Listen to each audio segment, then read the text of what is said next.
Greetings everybody and welcome to Madrid Ball.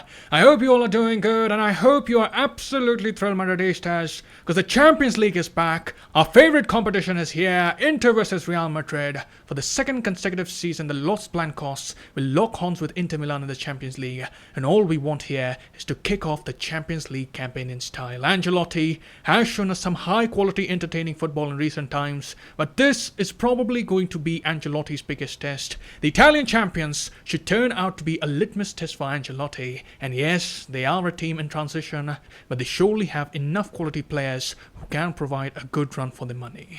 So in this video, we'll do the match preview of Inter Milan versus Real Madrid. We'll also cover the team news and the pre-match press conference. So without further ado, let's get started. Kickoff will be coming live from the San Siro, and if we analyze the opposition, we can note a number of interesting things about Inter Milan. They have a new coach, Simone Inzaghi has taken over from Antonio Conte. They have lost the likes of Romelu Lukaku and Achraf Hakimi during the summer transfer window. They let these players go for a handsome amount, and Inter here prioritized the financial stability of the club with those transfers. But talking about Inzaghi, there are a lot of similarities between him and Antonio Conte. He continues to use the 3-5-2 formation. There's a sense of stability, at least in terms of team structure, but there are some subtle differences that we can see in this side. With Conte, you know he's a very demanding coach. He wants things to be done exactly the way he wants. You can almost say that Conte was a bit tyrannical in nature, but with Inzaghi, the players are having much more freedom. There is some scope for change and movement. There's also more scope for the players to apply their own bit of creativity, and the players seem to appreciate this as well.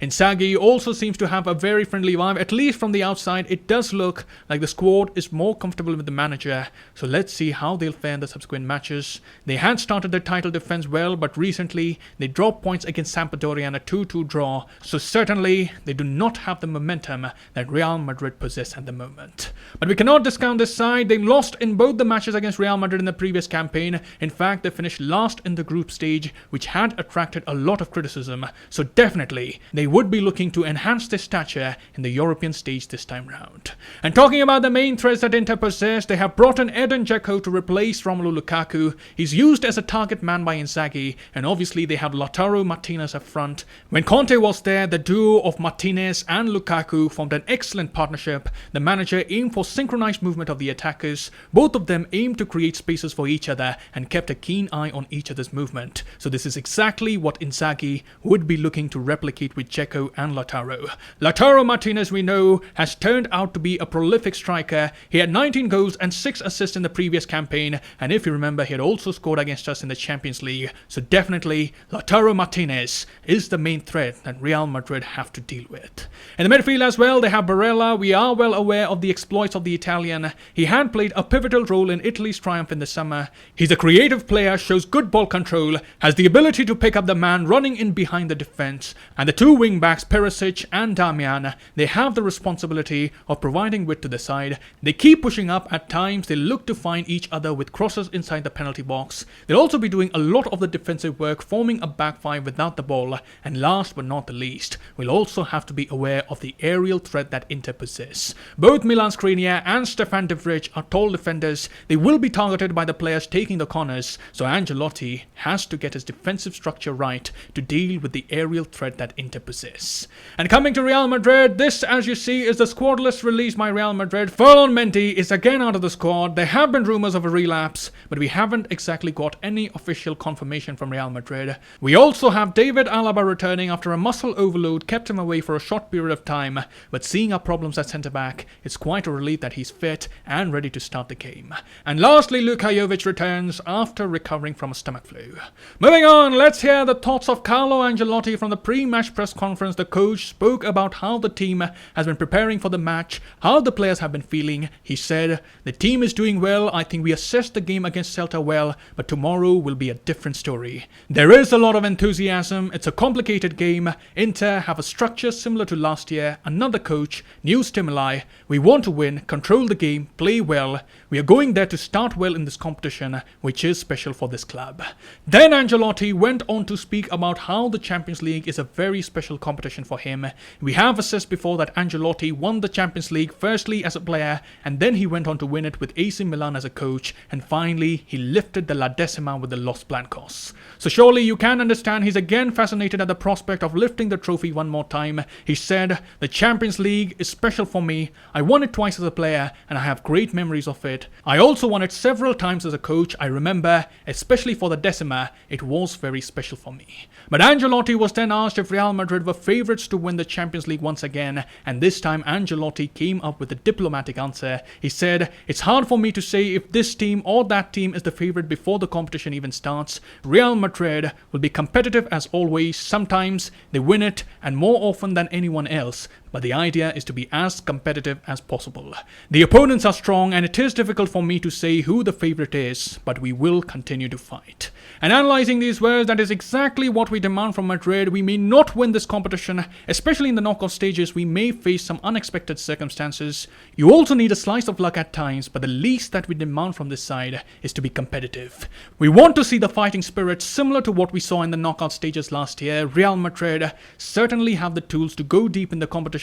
With slight improvements in certain areas, we surely can do well, and who knows, if we can fix those issues, we might as well go all the way. But coming back to the interview, Ancelotti was then asked what did he do with Vinicius Jr. We all can agree that we have been pleasantly surprised by the exploits of the Brazilian, and on this Ancelotti responded, "I try to treat Vinicius Jr. in exactly the same way as I do the rest of the players. I push him in training sessions and tell him to focus on his work, but then you've always got the quality of the player, and when they are playing at that moment in time, it gives them more confidence. He's confident and excited, and the tougher times that he has come through gave him a lot of motivation. I think that everyone can see the thing with Vinicius Jr. now is that he's got a cooler head in front of goal. In every other sense, he's just like he was in the previous season, and is really quick in one-on-one situations. His finishing has been very good in recent games, and he now just has to keep that up." And lastly, Ancelotti was asked how does he feel going back to the San Siro. Ancelotti as a child used to support Inter Milan, and replying to that question he said, "Yes, Inter have always been a team that I've liked. I later became an AC Milan fan. I changed teams as I grew up. I passed the test but finally left for Roma. Inter have always been an important opponent during my years at Milan, but there was always a lot of respect in the derby games." So that wraps up the press conference of Carlo Ancelotti, and let's conclude this video by doing the match predictions. In goal, Thibaut Courtois should stand in between the sticks. David Alaba and Eder Militao should form the centre-back pairing, and even though I like Alaba as left-back, I do think that his attacking potential is wasted when he plays at centre-back, but we have to understand that right now, Alaba is more needed in the centre-back department. In the left-back position, it does seem that Ancelotti is more comfortable using Miguel in that position, and I personally think he should be used instead of Marcelo. He has been impressive in the chances that he has got. Attacking-wise, he looks to have developed a good connection with Vinicius, so I am looking forward to seeing that partnership once again. In the right-back position, Carvajal needs to up his game for the encounter, and we'd like to see a much more solid performance from the right-back. And coming to the midfield, Valverde, Casemiro and Modric should weave the strings in the midfield. We should also note here that in the press conference, Ancelotti did speak about giving rest to Modric. In that case, can we possibly see Camavinga start the game? We'll have to find that out. And lastly, coming to the attack, I again think that Ancelotti will use Eden Hazard in the number 10 role. He looked good there in the previous match. He was linking the midfield and attack, and surely he does have the vision to find the likes of Vinicius and Benzema running in behind. So this, as you see, is my predicted lineup, and as for the scoreline prediction, Real Madrid are favourites for this match. We are scoring at a good rate, and I fully expect the goal scoring exploits to continue. So I predict Real Madrid 2, Inter Milan 1. We will bring 2 away goals from the San Siro, so let's go and grab a victory away from home. And that is all I have here. Do let me know how you're feeling ahead of the match. How pumped up are you for this encounter? And what are your predictions for the game? Let me know in the comments below. I'll see you soon. Till then, take care. Glory to Madrid. And as always, a la Madrid.